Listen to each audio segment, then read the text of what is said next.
You've probably heard this story 1,000 times. Someone leaves their entire life behind to chase their dreams in the music city.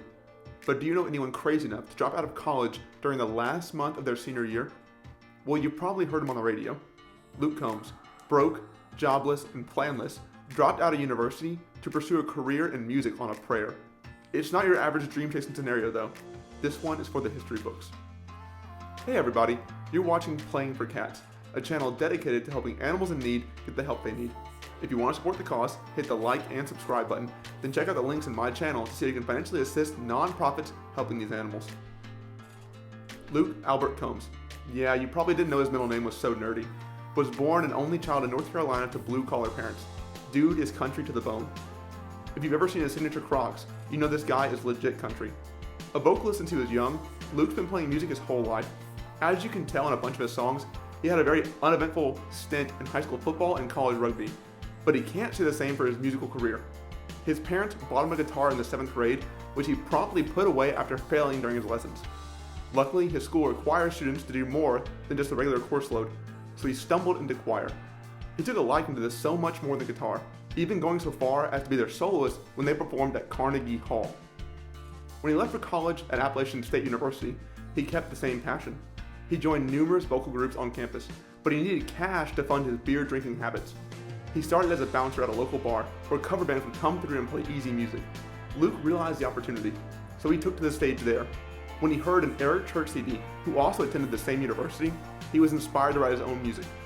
He broke out that same guitar from 7th grade and dropped out with 1 month left before his degree. He moved to Nashville as a starving artist. Using social media to his benefit, he had amassed a small following from his efforts there. His future manager found him at a small club in Georgia. He released 2 small EPs that didn't make much of a splash in the scene. However, once his small label heard Hurricane, they knew it was going to be huge. Instead of budgeting for an entire album, Luke decided to spend his entire budget mastering this one song. For a small artist, they did pretty well, ending up at 46 on the Billboard Hot Country Songs charts. However, due to some unfortunate timing, the song was released around the same time that Hurricane Harvey hit Texas. Due to this, Combs pledged the proceeds to go towards areas that were affected. This single put Luke Combs on the artist to watch list from Sounds Like Country.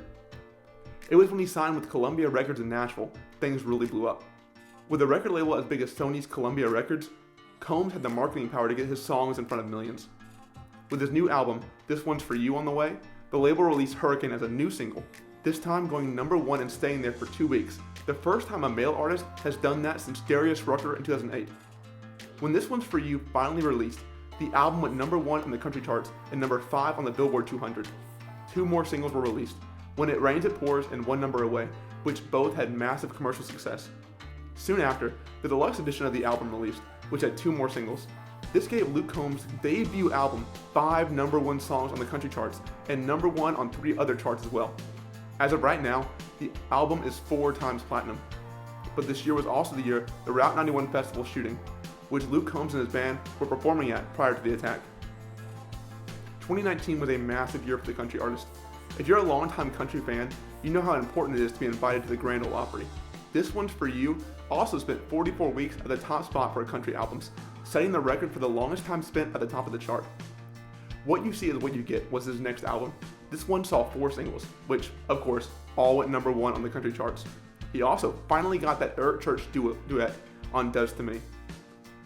In 2020, Luke released a deluxe edition of the previous album. Alongside that came the single Forever After All, which broke Apple Music and Spotify's first-day streaming records for a country song. If it weren't for the world-famous Ariana Grande, the song would have went #1 on the Billboard charts. This song allowed Combs to have 6 singles from the album go #1, tying the record with another famous country artist named Luke. Since then, Luke Combs has been quietly touring the globe. His reputation and success are a testament to the fact that an authentic, approachable, and classic country sound is still very much desirable. It also highlights just how successful an artist can be if they grow organically, using resources such as social media as a crutch, not only the pillar of their success. What do you think about Luke Combs so far? Do you think he's a star of country music, or does that spot belong to someone like Morgan Wallen or Zach Bryan? Let me know what you think in the comments, and take care.